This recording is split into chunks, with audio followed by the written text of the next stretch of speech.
America और Israel ने Iran पर घात लगाकर चौतरफा हमला बोल दिया।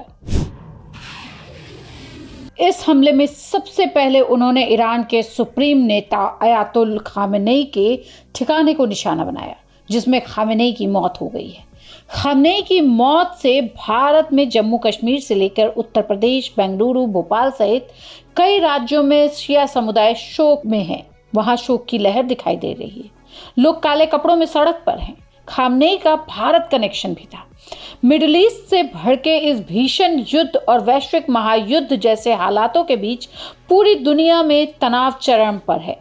खामेनेई की मौत का असर ईरान के बाद सबसे ज्यादा भारत के उत्तर प्रदेश में देखने को मिल रहा है। उत्तर प्रदेश के बाराबंकी जिले में खासा मातम है।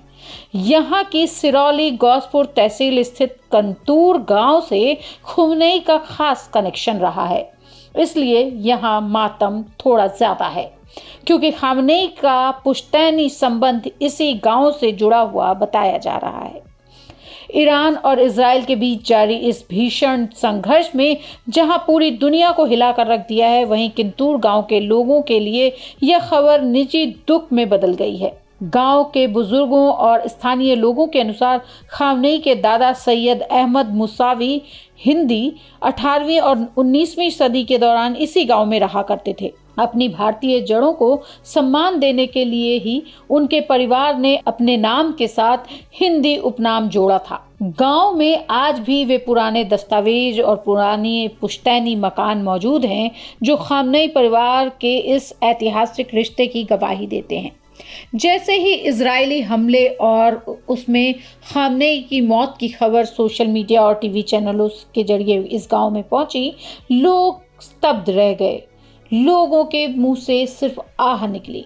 गांव की गलियों में सन्नाटा पसर गया और हर किसी की जुबान पर सिर्फ इसी घटना की चर्चा दिखाई दी।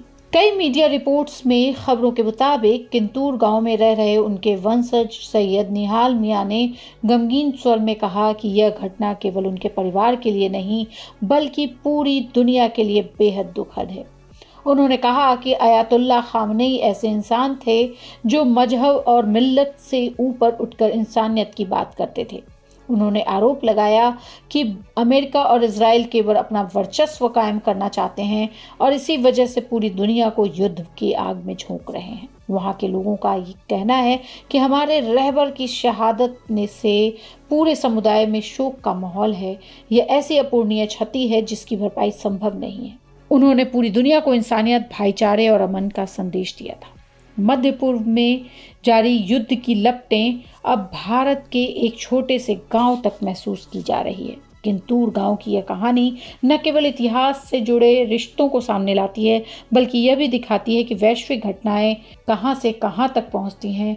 ईरान का ये सुप्रीम लीडर किस तरह से भारत के इस छोटे से गांव से जुड़ा हुआ है और इसका गहरा असर दिखाई दे रहा है।